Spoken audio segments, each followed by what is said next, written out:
纪晓岚，你一夜之间又和命案有牵扯了，你真是越来越让朕刮目相看了。什么人死了？和珅为了阻止纪晓岚去浙江出差，先是通知张了了在家中装病，接着又找来一个媒婆去编排老计。很快和珅的计策就生效了。第二天一大早，纪晓岚在听闻张小姐生病后，急得连饭也不吃了，就跑去给对方抓药。殊不知自己的一举一动都在和珅的掌握之下。等纪晓岚买完药走出药店时，就遭到了老太太的碰瓷。哎呦，这谁这么不长眼呢？啊，大早上撞了苗，哎呦我的腰，哎呦我的腰啊，我可怕了啊！媒婆按照和珅的吩咐，对着纪晓岚就是一顿数落。只见他一把抢过老纪手里的药，再闻了一下后，便故意询问药效：保胎药啊，还是打胎药啊？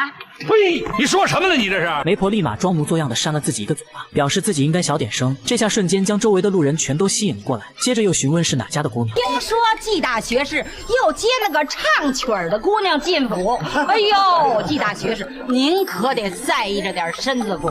虽然媒婆的嘴上功夫十分了得，可还是比不过纪晓岚的铁齿铜牙。这三姑六婆里边啊，最坏的属你们这种媒婆了。你干什么呀？走东窜西，拨弄是非，颠倒黑白，没见过你们这种平地生事的泼妇了。纪晓岚让老太太以后不用说媒了，还诅咒她过不了几天就该倒霉了，这可把老太太搞急眼了，在那又蹦又跳的请大家评评。说着又装模作样的要一头撞死在大街上。你是三番五次跟我挑衅了啊！谁花钱雇的你本老爷，我心里清楚的很。纪晓岚猜到这是和珅请来的炮灰，便吓唬老太太说要治她的罪，还让她把剩下的招数都给使出来。老太太被说得哑口无言，竟然当场晕死了过去。这一招着实让纪晓岚没有想到，他知道对方是在装死，于是便急忙转身离去。然而周围的吃瓜群众却不乐意了，他们见老太太被活活气死了，当即抓着老纪不放，向他讨要说法。而躲在暗处的和珅见纪晓岚被百姓们群殴，高兴得像个300斤的胖子，随后又吩咐卢卓去弄一场人命官司，以便阻止纪晓岚去浙江出差。而不知情的媒婆还在幻想着以后的美好生活，就当他晃晃悠悠地走进胡同时，突然被一个蒙面男从背后偷袭，可怜的老太太就这样完成了炮灰的使命。与此同时，纪晓岚也狼狈不堪地回到家中，小月见他鼻青脸肿的，急忙为他敷上云南白药，疼得老纪在那直叫唤。然而就当张了了进屋时，他立马忘记了疼痛。不过这个心机女是特意过来装可怜的。只见她先是向纪晓岚道歉，表示全怪自己出身低贱，害得先生在大街上被人说闲话，接着又装模作样的要告辞离去。在成功博取纪晓岚的同情后，又立马晕倒在他的怀中，两人就这样度过了美妙的一夜。第二天一上朝，乾隆就询问和珅跟纪晓岚什么时候动身去浙江出差，和珅表示3日内即可启程。然而刑部尚书却突然插话，说纪云纪大学士不能前往，因为昨晚发生了一桩命案，跟纪大人有所牵连。这让乾隆十分的震惊，当即询问是什么人死了。一个姓阮的媒婆。媒婆死了会跟纪晓岚有关系？纪晓岚急忙向皇上解释昨天发生的事情，表示那媒婆一定是受人驱使，而她的死也是有人故意行凶，想要加害到自己身上。乾隆也不相信纪晓岚是这种卑鄙小人，便让他继续跟和珅去浙江出差。见此情景，和珅只好替纪晓岚担保。纪学士如果真的杀了人的话，